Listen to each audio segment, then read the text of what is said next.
வணக்கம், welcome back to ஷமராஜ் kitchen சமையல். இப்போ மட்டன் கீமா செய்வது எப்படின்னு பார்க்கலாம் வாங்க. எல்லோரும் நன்றாக இருக்க ஆண்டவனை வேண்டுகிறேங்க. வாங்க போகலாம்.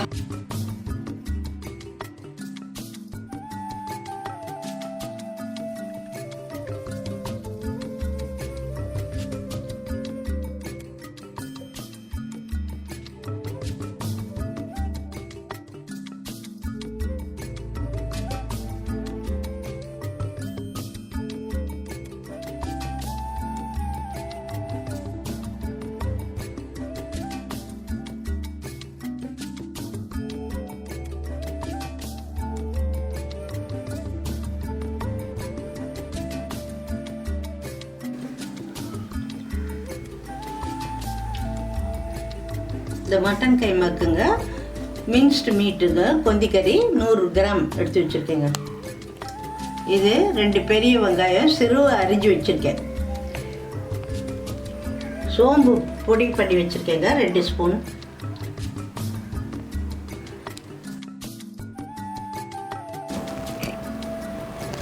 இது மஞ்சள் பொடிங்க, தேவைக்கேற்ப உபயோகிக்கலாம். சில்லி ஃப்ளேக்ஸுங்க 2 ஸ்பூன் வச்சுருக்கேன்.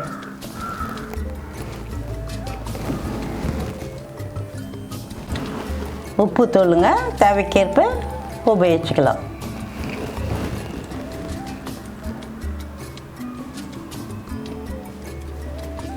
எண்ணெய்ங்க நம்ம தேவைக்கேற்ப உபயோகிச்சுக்கலாம்.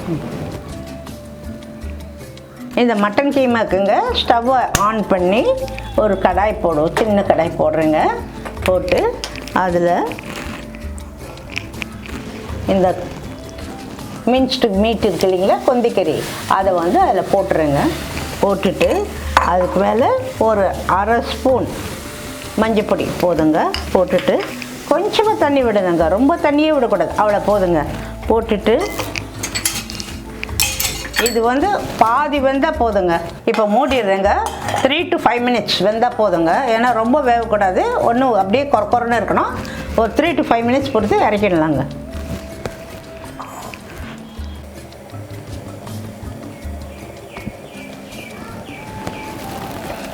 பாருங்க, இப்போ திறந்து பார்க்கலாங்க வெந்திருக்கான்னு. இது பாருங்க, பாதி இவ்வளோ வெந்தால் போதும், இதுக்கு மேலே வேகக்கூடாதுங்க. ரொம்ப வெந்தால் மையாயிடும், அதனால் ஆஃப் பண்ணிடுங்க ஸ்டவ்வை.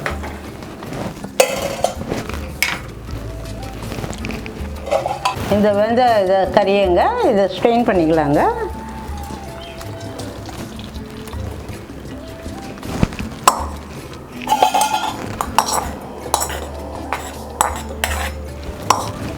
இது பாருங்கள், இப்படி உதிரியாக இருக்கணும். ரொம்ப வெந்துடுச்சுன்னா மையாயிடுங்க. இதே மாதிரி இருக்கணும்.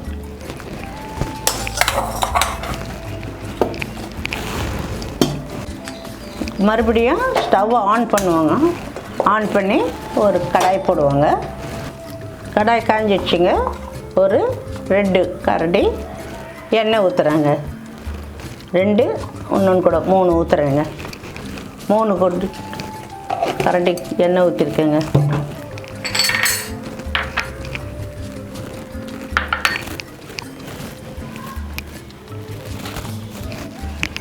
எண்ணெய் காஞ்சிடுச்சுங்க. அதில் இந்த சிறுவை நறுக்கி வச்சுருக்கோம் இல்லைங்களா, பூண்டு பல், அதை வந்து போட்டுருவாங்க. போட்டுட்டு தீயை சிம்மில் வச்சிடணுங்க.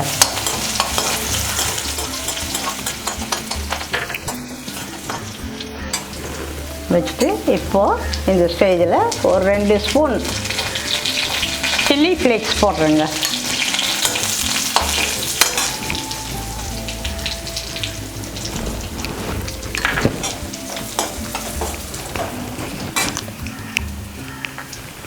இதுலேயே நம்ம 2 வெங்காயம் அரிஞ்சு வச்சுருக்கோம் இல்லைங்களா சிறுவை, அதையும் கொட்டிடுறேங்க.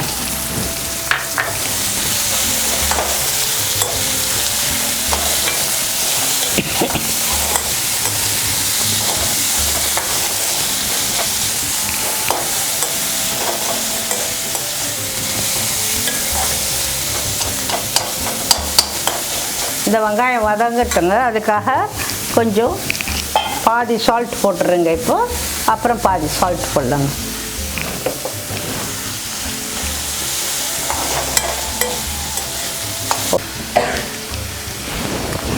நல்ல காரமாக இருக்கும்.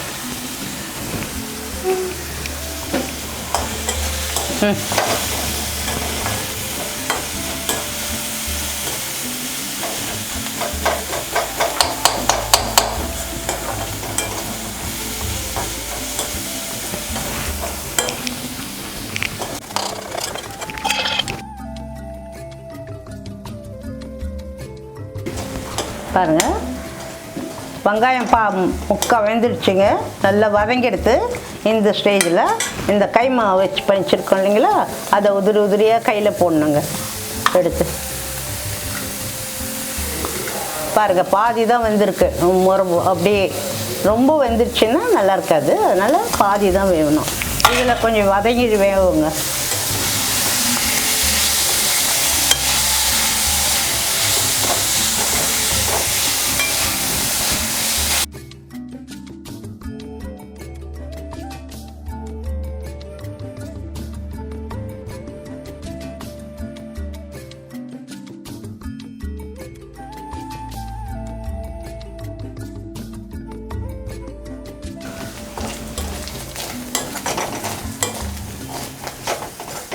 ஏற்கனவே வெங்காயத்துக்கு சிறிதளவு உப்பு போட்டிருக்காங்க. இப்போ இந்த கறிக்கு சிறிதளவு உப்பு போட்டுலாங்க.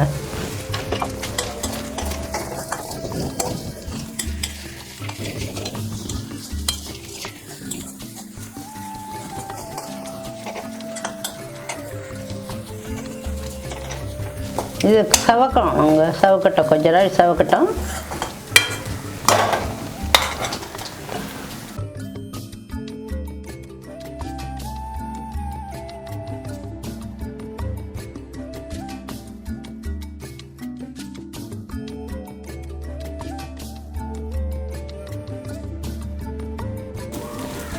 இதுக்கு ரெண்டு முக்கியமாக கவனிக்கணுங்க. ஒன்று வந்து கறி ரொம்ப வேகக்கூடாது, சும்மா ஒரு 2 வேக்காடு இருந்தால் போதும்.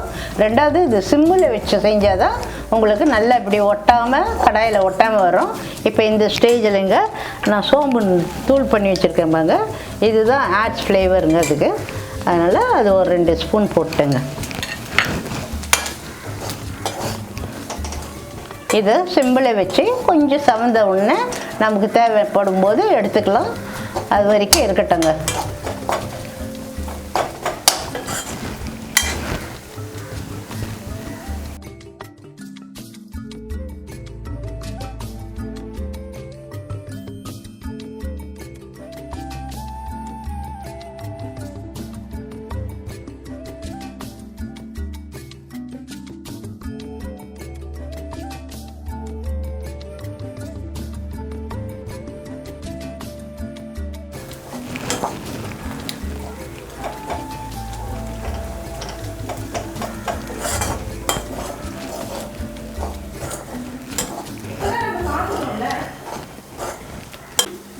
பாருங்கள், இந்த ஸ்டேஜில் கடாயில் ஒட்டாமலும் இருக்குது, வெங்காயமும் நல்லா தெரியல பாருங்கள், கறி மாதிரியே இருக்குது.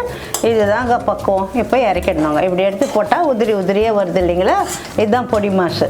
கொஞ்சம் மையம் அரைச்சிட்டோம்னா அது புட்டு மாதிரி ஆகிடுங்க. அதுக்கு இன்னும் நிறைய வெங்காயம் போடணும். இது வந்து கம்மி வெங்காயம், கறி ஜாஸ்தி, இது மாதிரி இருக்கணுங்க. இதுக்கு ஹைலைட் வந்து இந்த சோம்பு தாங்க.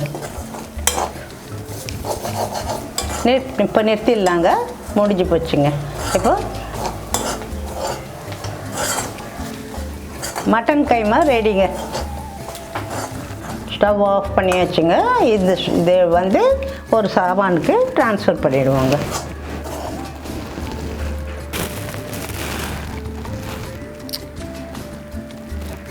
மட்டன் கீமா ரெடிங்க. இந்த mouth watering mutton keema rasam சாதத்துக்கு சூப்பராக இருக்குங்க. சப்பாத்தி, பூரி எல்லாத்துக்கும் கூட தொட்டு சாப்பிட்லாம். ஆனால் ஸ்பெஷலி ரசம் சாதத்துக்கு ரொம்ப நல்லாயிருக்கும். பிள்ளைங்கள்லாம் இது வந்து கொந்திக்கறி பொடி மாசு சொல்லுவாங்கங்க. அதனால் ரொம்ப நல்லாயிருக்கும். தயவு செஞ்சு பாருங்கள். லைக் பண்ணுங்கள், ஷேர் பண்ணுங்கள், சப்ஸ்கிரைப் பண்ணுங்கள். Thank you for so much for வாட்சிங். தேங்க்யூ.